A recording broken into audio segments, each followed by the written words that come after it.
We are in Chapter 6, Normal Probability Distributions. Section 6.1 is a standard normal distribution. Chapter 5, we saw probability distributions that were discrete, and now we're extending upon that and looking at continuous probability distributions. So the total area under any density curve is equal to 1. So there is a correspondence between the area and probability.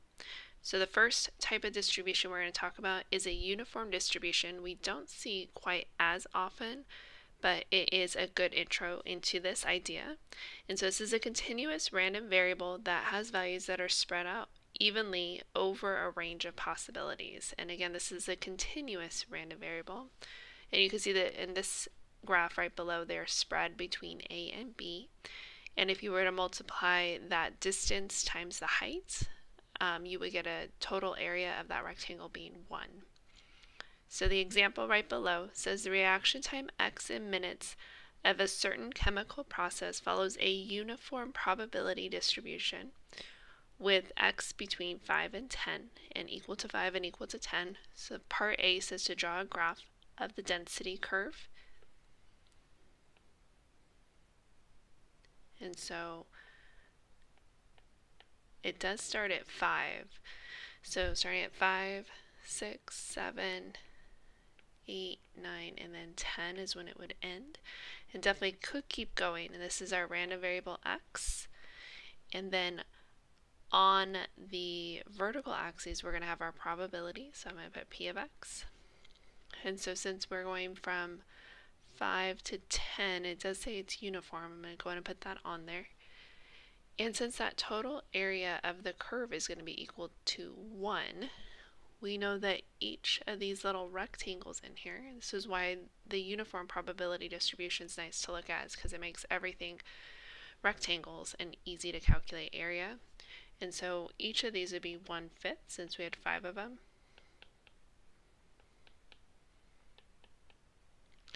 And that height that we would have for each of these would be equal to 1/5. So again, as from the graph right above, it's 1 over b minus a, or thinking it in terms of area. The next part that we have is part B, which says, what is the probability that the reaction time is between 6 and 10 minutes? So this is going to be the probability that we are between 6 and 8 minutes. And so calculating these, we know here's 6, 7, and then 8. So between those two would be these two rectangles, which we could just add together and get 1/5 plus 1/5 is 2/5. Part C says, what is the probability the reaction time is between 5 and 8 minutes? So the probability that it's between 5 and 8. And again, this time, since it's 5 and 8, we know we'll be starting over here, and it would include the other two parts. And so 1/5 plus 1/5 plus 1/5, which would equal 3/5. The last part here says, what is the probability that the reaction time is less than 6 minutes? And I put a less than or equal to symbol here, but you can definitely change that to just a less than. Since it is continuous, it's a little different than discrete, which we saw in chapter 5, and it cannot exactly equal 6. There's no area there. So technically it could be less than or equal to. So the probability that this is less than 6 means all of it going this way. However, we only have that 1/5 since the values of x are between 5 and 10. So below this we have what's called the normal distribution, and this is the main one that we'll be dealing with. And a normal distribution says if a continuous random variable has a distribution with a graph that is symmetric and bell-shaped. So as given below, the mean is actually in the middle, and just like what we saw before, we will extend upon this both to the left and to the right of the mean, which is the highest point on this curve, using our standard deviations. And so we would have 1 sigma 2 sigmas and 3 sigmas going to the right, and likewise going the opposite direction, negative sigma, negative 2 sigmas, and negative 3 sigma. So the total area under the curve, as stated up above, is equal to 1, and since this is symmetric and it's cut in half at the mean, that means that the area to the right of the mean would be equal to 0.5, and the area to the left of the mean would also be equal to 0.5. So we have some properties here that we need to know about the normal density curve. So it's symmetric about the mean. Because the mean is equal to the median is equal to the mode, the curve has a single peak at the highest point, which occurs at the mean. The area under the curve is equal to 1, which is our big one that we've been talking about. The area under the curve and to the right of mu is equal to the area under the curve and to the left of mu, which is equal to 0.5 or 1/2 or 50%. And as x gets larger and larger, the graph approaches but never touches the horizontal axes. As x gets more and more negative, the graph approaches but never touches it either. And 6, the empirical rule holds true, which we saw in previous chapters. And then right below this is something we definitely want to make note of. And this is for using MyOpenMath. So it's going to ask for certain things, and the setup of the MyOpenMath is going to ask for you to describe the distribution of x. And you'll notice that it has an x and then a little tilde and then n, and that n means that it's a normal distribution. And then it's going to ask for, and it will have blanks there, for you to type in the mean and the standard deviation. So you'd have to read through the problem and input in those values. So there's an example on the next page that says the lives of refrigerators are normally distributed with a mean of 14 years and a standard deviation of 2.5 years. Part A says draw a normal curve with the parameters labeled. So we just need to draw our normal bell-shaped curve, so do the best you can. So in the middle would be our mean, which is 14. And then we know that the standard deviation is 2.5, and we are going to go right from the mean 3 times and left from the mean 3 times. And to get those values, you're either going to be consecutively adding or subtracting your standard deviation. So 14 plus 2.5 is 16.5. Adding another 2.5 to this, we get 19. And then adding another 2.5, we get 21.5. Likewise, starting at the mean again at 14 and subtracting 2.5, we get 11.5. Subtracting another 2.5, we get 9. Subtracting another 2.5, we get 6.5. So this is our normal curve with the mean and the standard deviation shown. So part B says shade the region that represents the proportion of the refrigerators that last for more than 17 years.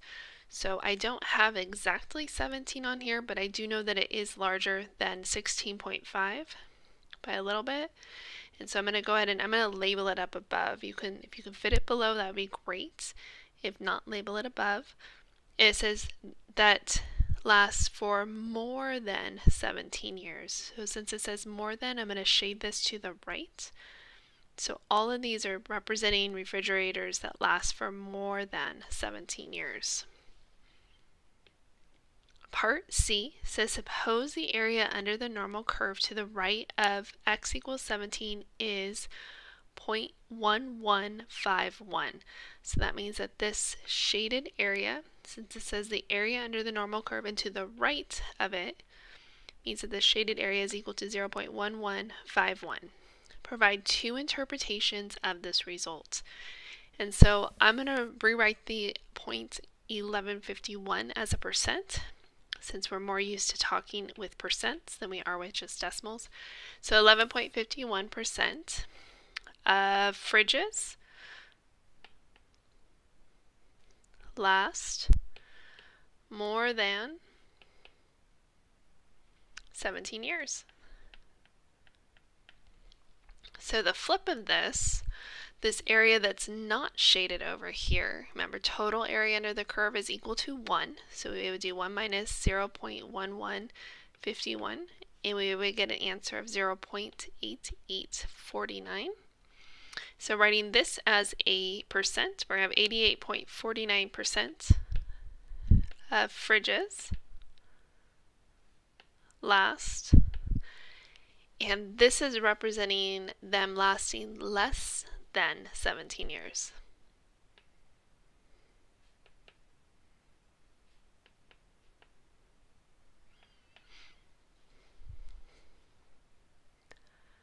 So next up it says table A2 provides all areas under a normal curve less than a given value. You can find this in the back of the textbook, online, and then also in the pullout that's part of the textbook. It says in order to make one table be applicable to all data, we must standardize the random variable. This means we must convert our random variable to a z-score, which we discussed back in chapter 4. The random variable z is then said to have a standard normal distribution. This word we need to know, standard normal distribution. And what this means is that your mean, since it's standardized, is going to be 0. And then again, going 3 times to the right and 3 times to the left from the mean. But our standard deviation will just be 1. So a standard normal distribution must have these following 3 properties. Your mean must be equal to 0. Your standard deviation has to be equal to 1. And z is equal to x minus mu all over sigma, which is our z-score in order to convert that we saw back in chapter 4. So a z-score is the distance along the horizontal scale of a standard normal distribution, corresponds to the number of standard deviations above or below the mean. The area, the region under the curve, and the total area under the normal and uniform distributions is 1. So then we can use table A2 in the textbook to find the area to the left of the value x in the distribution of x. To find the value in the right, we are going to have to use the complement rule, 1 minus the area to the left, since the total area under the normal curve is equal to 1.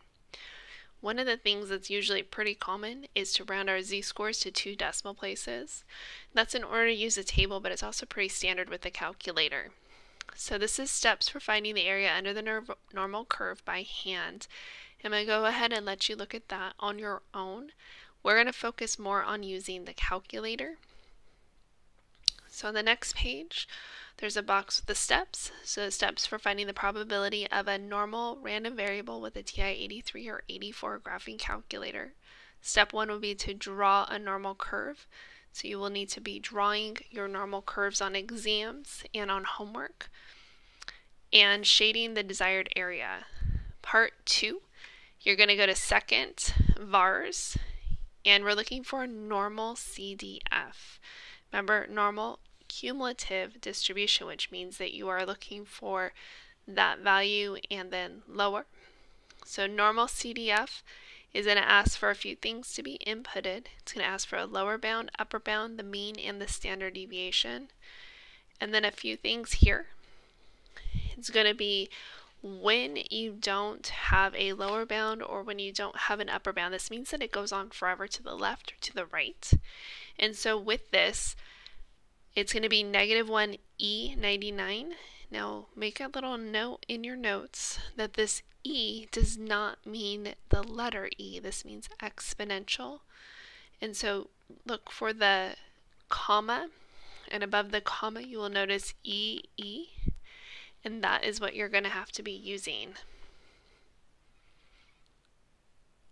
So the example right below this says determine the area under the standard normal curve that lies to the left of z equals -0.43.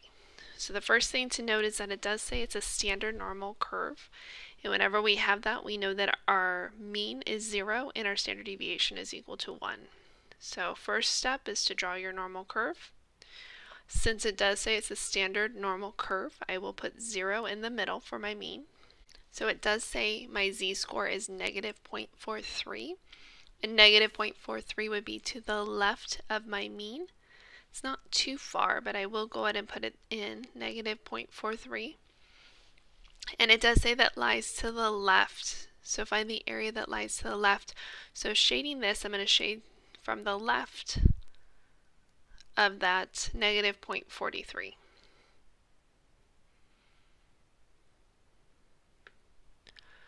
So we have to calculate the probability that z is less than or equal to negative 0.43. And in order to do this, we're going to use normal CDF. And then it's going to ask for your lower bound, your upper bound, your mean, and your standard deviation. So you read a graph just like how you read a book. So from left to right. So that lower bound is where is the graph starting, left to right. And if you notice, it goes on forever, and forever to the left would be negative infinity technically, but our calculator does not have an infinity key, so we make it have one itself. And to do that, we say negative 1 e to the 99. And so what that means is it's saying like negative 1 to the 99th power. So it makes it a really large negative number. So our lower bound is going to be negative 1 e 99, comma, and you have a comma button there. And then your upper bound is going to be where the shading stops in this case, the farthest to the right. And so that is negative 0.43, comma, and then you need to put in your mean and your standard deviation. If you notice, it doesn't tell us. You need to remember that the standard normal curve has a mean of 0 and a standard deviation of 1. Once you're done with that, close your parenthesis. If you have a newer style calculator, it will ask these, instead of it being inputted in as a horizontal values with commas between, it'll be inputted in more like a vertical fashion. So selecting enter. On your calculator, you're going to go to second vars and go down to normal CDF. Select enter on that. Area to the left, you're going to go ahead and type negative 1. You have a negative key down there. It's right next to the enter, so negative 1. And then E, which is right above the comma, so second comma, and you all have that little E put there. Again, it is not the letter E. It should say EE on your calculator. That stands for that exponential times 10. And we're saying to the 99th power, so put in 99, comma, and then the upper bound that we have on this one is negative 0.43, comma, our mean, which is equal to 0, comma, standard deviation is 1. Select enter. On your calculator, you get 0.3336. Part B, the second example, says determine the area under the standard normal curve that lies to the right of z equals negative 0.55. So again, sketching our curve. It is a standard normal curve, so putting 0 in the middle. Negative 0.55 again is to the left of 0, but this time it says that area that goes to the right of z. So I'm going to shade to the right of z. I also want you to notice that more than half of my graph is being shaded, so you should know that that answer should be more than half. Just like the first one that we just did a minute ago was less than a half, so hopefully that makes sense why your answer would be less than 0.5. And so for this, we're looking for the probability that z is going to be greater than or equal to negative 0.55. And so in order to do this, we're going to use normal CDF again. Lower bound is where your graph starts, and the shading starts at negative 0.55. Remember, read it like you read a book from left to right. And it goes on forever to the right, which is technically infinity. We don't have an infinity key, so we say 1e99. Comma, the mean is 0, standard deviation is 1 for a standard normal curve. On your calculator, you're going to go to second vars and go down to normal CDF, select enter, And again, your lower bound is negative 0.55, comma, your upper bound is going to be 1 E99, so 1, and then to get E, you put second in that comma button, and it should put the E on your screen, and then 99, comma, 0, comma, 1, enter. On my calculator, it is giving an answer of 7.0884, and it continues on, but it has an e to the negative 1. And that e to the negative 1 means I need to move my decimal point once to the... On your calculator, you get 0.7088. Again, these are all probabilities, so you want to make sure that you are rounding your answers 4 decimal places. And again, this is a value that is larger than 0.5, which is what we stated, which it should be since more than half of that graph is shaded. So sometimes we want to find the value of a normal random variable that corresponds to a certain proportion, probability, or percentile. So steps for finding the value of a normal random variable by hand. So I'll let you look at those by yourself. For those of us using the graphing calculator, which we focus more on, put a star by the box, and it says steps for finding the value of a normal random variable with the TI-83 or 84 calculator. Step 1 would be to draw a normal curve and shade the desired area. Step 2, you would go to second, vars, and inverse norm. Inverse norm is going to ask for the area to the left. So if you don't know that area to the left, you might have to use complements, comma, the mean, and the standard deviation. The newer style calculators actually allow you to select area to the left, area to the right, or in between, saying that they're in between two values. So definitely if you have the newer style calculator, try that out on your own and ask if you have any questions. So the first example below says, given that z is a standard normal random variable, find the z for each situation. Part A says the area to the left of z is, so in this problem they gave us area. And so versus what we did up above where we found the area, and this time it's asking for us to find the z value. So we're going to go ahead and draw. It does say up above that it's a standard normal distribution. So putting 0 in the middle. And it says the area to the left. So that means I need to put a value on here for z since we don't know it. Shade it to the left, and I have to shade 0.9750. That's quite a bit of my graph. Remember, total area is equal to 1. So that would mean that my z would have to be here over on the very far right because it says area to the left of it. If I shade all of this, it needs to be quite a bit, which this is. So this has an area of, we'll say 0.9750. So we need to find the z value. And in order to do that, steps are right up above. We're going to go to inverse norm. It says the area to the left, and we do know the area to the left. It was 0.9750, comma, the mean and the standard deviation, which are 0 and 1 since it is a standard normal random variable. On the calculator, we are going to go to second, vars, and go down to inverse norm. Select enter. And area to the left is 0.975, comma, the mean, which is 0, comma, standard deviation, which is 1, and select enter. From here you get your z-score.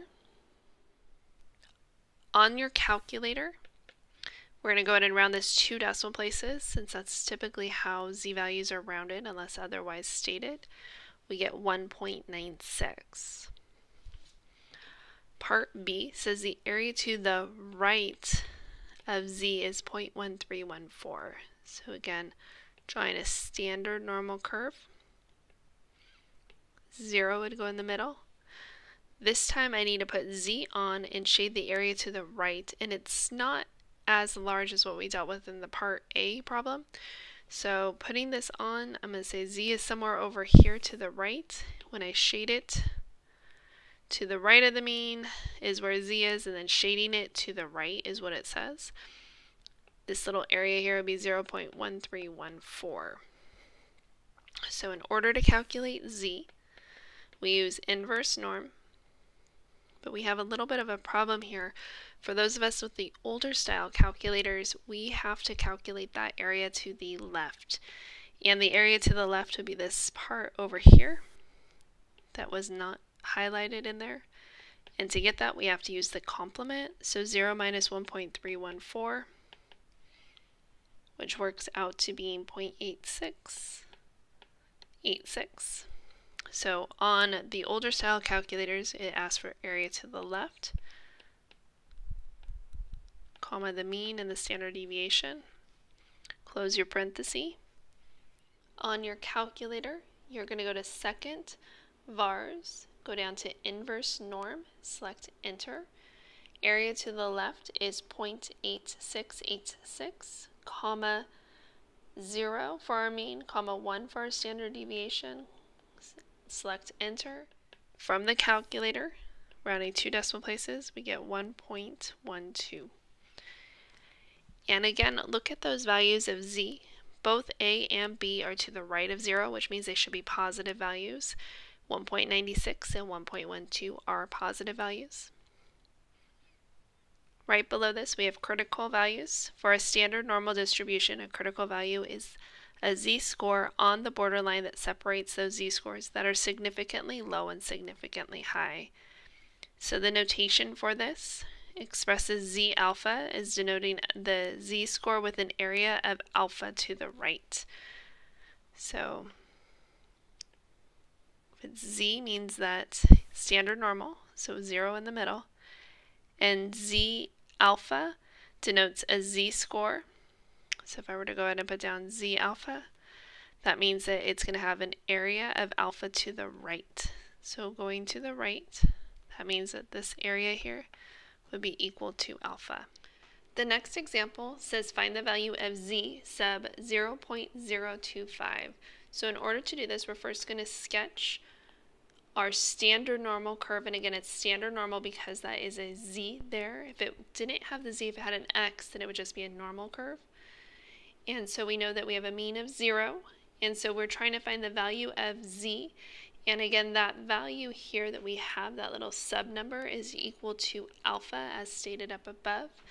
And so this means that this is the area to the right of z, and so the area to the right of z is pretty small, so I'm going to go ahead and put z over here on the right, and this area here shaded is going to be equal to 0.025. And so in order to do this on our calculator, we are going to use inverse norm. So we'll have z, and I'll put down sub 0.025 is equal to inverse norm. And again, with inverse norm, we have area to the left for the older style calculators, and that's going to be a little bit different than those newer style calculators. And so the area to the left is going to be 0.975, comma the mean and the standard deviation, which are 0 and 1 respectively, because this is a standard normal distribution. On your graphing calculator, you're going to go second, vars, go down to inverse norm, select enter. You need to enter in the area to the left, which is 0.975, comma the mean, which is 0, standard deviation, which is 1, and select enter. From the calculator, we get an answer of 1.96, and again, rounding 2 decimal places. The example right below says assume the random variable x is normally distributed, so we know bell-shaped, with a mean equal to 50 and a standard deviation equal to 7. Compute the following probabilities and be sure to draw a normal curve with the area corresponding to the probability shaded. Use your calculator. So for the first one here, it says the probability that x is less than or equal to 58. So first thing we're going to do is go ahead and draw our normal curve. Also note that this is not standard normal. This is a regular normal curve. Mean is equal to 50, so put 50 in the middle. And then I need to put down the value that we have here, which is 58, which would be to the right. And it does say less than or equal to. So I'm going to go ahead and shade this to the left. And so we're trying to find that probability or that area under the curve that is shaded. So the probability that x is less than or equal to 58. And since we're looking for probabilities, we are going to be using Normalcdf. In Normalcdf, first thing that we put in is our lower bound, and this goes on forever to the left, which is negative infinity. And again, we put that in as negative 1e, 99, comma, our upper bound, which is going to be where that shading stops, which is at 58. And remember, read your graph like how you read a book. Mean, which is 50, and then your standard deviation, which was given up above, is 7. On the calculator, you're going to go to second vars, go down to Normalcdf, select enter. You're going to enter in your lower bound, which is negative 1e, 99, comma, upper bound, which is 58, comma, mean, which is 50, comma, standard deviation, which is 7. Select enter. So from the calculator, rounding 4 decimal places, we get 0.8735. And again, a common sense check is looking at the shaded part of this graph and realizing that it's more than 50% of that graph is shaded, and so this answer does make sense. Part B says to find the probability that x is greater than 65. So we're going to go ahead and draw our normal curve. Again, our mean is 50, so we'll put that in the middle. 65 is to the right. And it does say greater than, so I'm going to go ahead and shade that area. Note that it's pretty small here. So finding the probability that x is greater than 65. Again, since we're finding a probability and we have a normal distribution, we use Normalcdf. Lower bound is going to be where that shading starts, which is at 65, and it does go on forever to the right, which is positive infinity, or 1e, 99, comma, the mean, which is 50, and the standard deviation, which is 7. On the calculator, you're going to go to second vars, go down to Normalcdf, select enter. Your lower bound here is going to be 65, comma, upper bound is 1e, which is second, comma, for that exponential, 99, comma, mean, which is 50, comma, standard deviation, which is 7. Select enter. From the calculator, in rounding 4 decimal places, we get 0.0161. Again, that area was really small that we had shaded, and hopefully this answer looks realistic compared to that amount that we have shaded. The next part that we have, part C, says find the probability that x is between 56 and 68. So again, we're going to go ahead and draw our bell-shaped curve, or our normal curve, putting our mean of 50 in the middle. And then I'm going to put on 56 and 68. So it says that it's between these, so I'm going to shade that little area that we have there. And so to find the probability that x is between 56 and 68, again, we need to use Normalcdf. Lower bound would be where that shading starts, which is at 56. Upper bound, which is 68. Mean, which is still 50. Standard deviation is 7. On your calculator, you're going to go to second vars, go down to Normalcdf, select enter. Lower bound is 56, comma, upper bound is 68, comma, mean is 50, and standard deviation is 7. Select enter.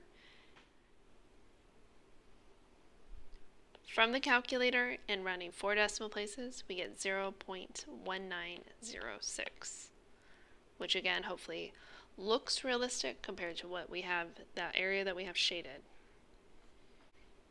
The example right below says find the values that separate the bottom 2.5% and find the value that separates the top 2.5%. on a standard normal distribution. So I'm going to go ahead and draw my normal curve. And again, it is a standard normal distribution, so that means that we have 0 as our mean. And I need to find, the first one says to find the value that separates the bottom 2.5%. So the bottom 2.5% would be something really, really, really small.